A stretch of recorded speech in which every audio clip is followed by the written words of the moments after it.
আসসালামু আলাইকুম, সবাই কেমন আছেন? আবারও আপনাদের সামনে হাজির হয়ে গেলাম নতুন একটা রেসিপি নিয়ে। আজকে আমি শেয়ার করব গরুর মাংসের খিচুড়ি। খুবই সাধারণভাবে খিচুড়িটি তৈরি করার চেষ্টা করেছি। আশা করি রেসিপিটি আপনাদের ভালো লাগবে। চলুন তাহলে শুরু করা যাক আমাদের আজকের রেসিপি। খিচুড়ি তৈরি করার জন্য প্রথমে আমি নিয়েছি 700 গ্রামের মতো গরুর মাংস।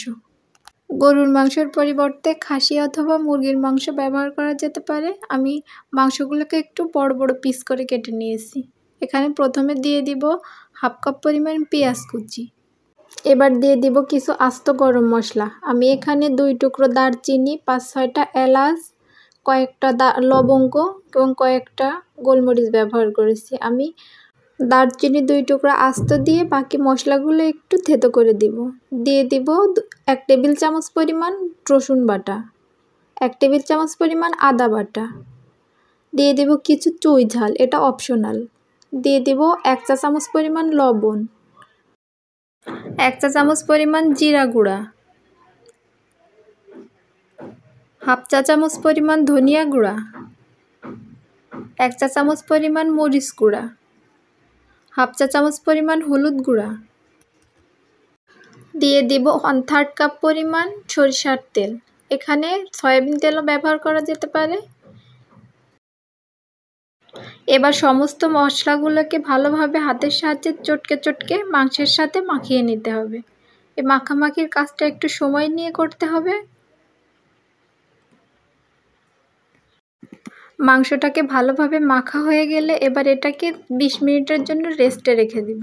হাতে সময় না থাকলে এটাকে সঙ্গে সঙ্গেও রান্না করা যেতে পারে, তবে আমি এটাকে 20 মিনিটের জন্য রেস্টে রেখে দিব একটা ঢাকনা দিয়ে চাপা দিয়ে।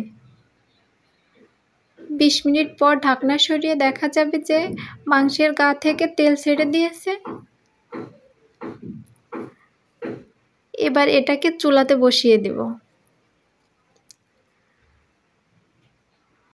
এবার একটা তেজপাতা মাঝখান থেকে চিড়ে এটাতে দিয়ে দিব। একটু নাড়িয়ে চাড়িয়ে 5 মিনিট ঢাকনা দিয়ে হাই হিটে এটাকে রান্না করে নেব।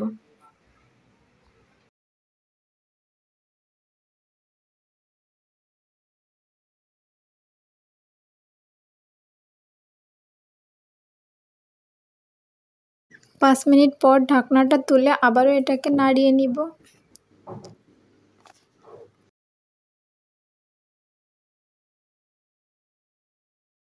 এভাবে নেড়ে চেড়ে কিছুক্ষণ রান্না করে মাংসের গায়ের পানিটা শুকিয়ে নিব।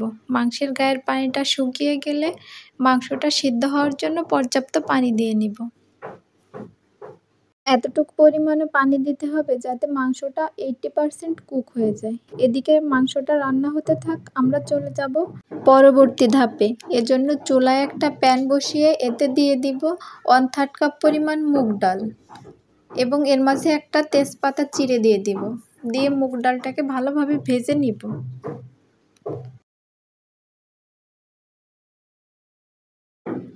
ডালটা ভাজা হয়ে গেলে এটাকে একটা পাত্রে ট্রান্সফার করে ভালোভাবে ধুয়ে পরিষ্কার করে নিব। যেহেতু আমরা আজকে 2 প্রকারের ডাল দিয়ে রান্না করব, এর জন্য আর একটা পাত্রে নিয়ে নিব 1/3 কাপ পরিমাণ মুসুর ডাল। মুসুর ডালটাকেও পানি দিয়ে ভালোভাবে কষলে ধুয়ে পরিষ্কার করে নিব। আর আজকে আমরা 1.5 কাপ পরিমাণ চাল দিয়ে রান্না করব, এর জন্য একটা বোলে 1.5 কাপ পরিমাণ পোলাওয়ের চাল নিয়ে নিব। এটা যে কোনো চাল দিয়ে রান্না করা যেতে পারে। চালটাকে ভালোভাবে ধুয়ে পরিষ্কার করে নিব। চাল এবং ডালের পানিটাকে ঝরাতে দিয়ে দেব। এদিকে আমাদের মাংসটাও প্রায় রান্না হয়ে এসেছে।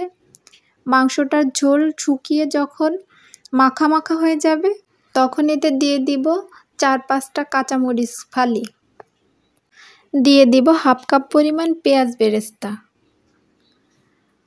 এবার এটাকে ভালোভাবে নাড়িয়ে চাড়িয়ে আরও 2 মিনিট ঢাকনা দিয়ে ঢেকে রান্না করে নিব। রান্না করা হয়ে গেলে এবার এতে দিয়ে দিব আগে থেকে পানি ঝরতে দেয়া চাল এবং ডালগুলা দিয়ে এবার এটাকে ভালোভাবে নাড়িয়ে চাড়িয়ে কিছুক্ষণ ভেজে নিব।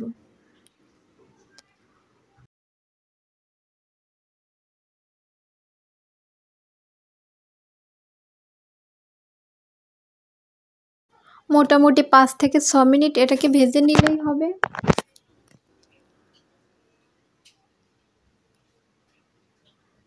চাল ডালগুলো ভালোভাবে ভাজা হয়ে গেলে এবার এতে দিয়ে দিব গরম পানি।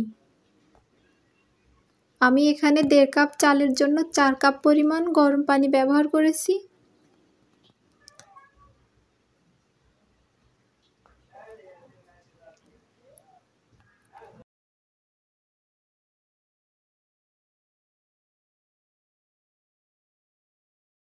এবার এটাকে নাড়িয়ে চাড়িয়ে ঢাকনা দিয়ে ঢেকে মিডিয়াম হিটে কিছুক্ষণ রান্না করে নিব।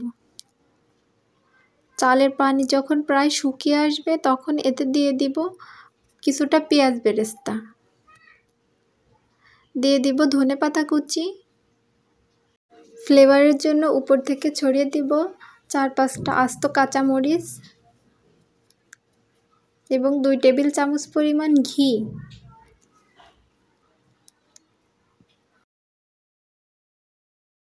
এবার এটাকে আরেকটু নাড়িয়ে নিব।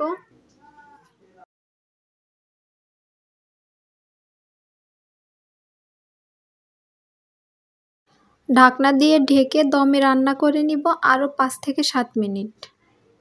5 থেকে 7 মিনিট পর আমাদের খিচুড়িটা রান্না হয়ে গেছে। ঢাকনাটা তুলে দেখাচ্ছি কতটা ঝুরঝুরা হয়েছে। এই পদ্ধতিতে খিচুড়ি রান্না করাটা খুব সাধারণ হলেও স্বাদটা অসাধারণ হয়। আপনারা বাসায় চেষ্টা করে দেখতে পারেন। আশা করি আপনাদেরও ভালো লাগবে। ভালো লাগলে আমাকে কমেন্টে জানাতে ভুলবেন না, আর লাইক কমেন্ট শেয়ার দিতে ভুলবেন না। আপনারা যদি আমার চ্যানেলে নতুন হয়ে থাকেন তাহলে চ্যানেলটিকে সাবস্ক্রাইব করে রাখবেন। আজকে এ পর্যন্তই, আবারও হাজির হয়ে যাব নতুন কোনো রেসিপি নিয়ে। ততদিন সবাই ভালো থাকবেন, সুস্থ থাকবেন। আল্লাহ হাফেজ।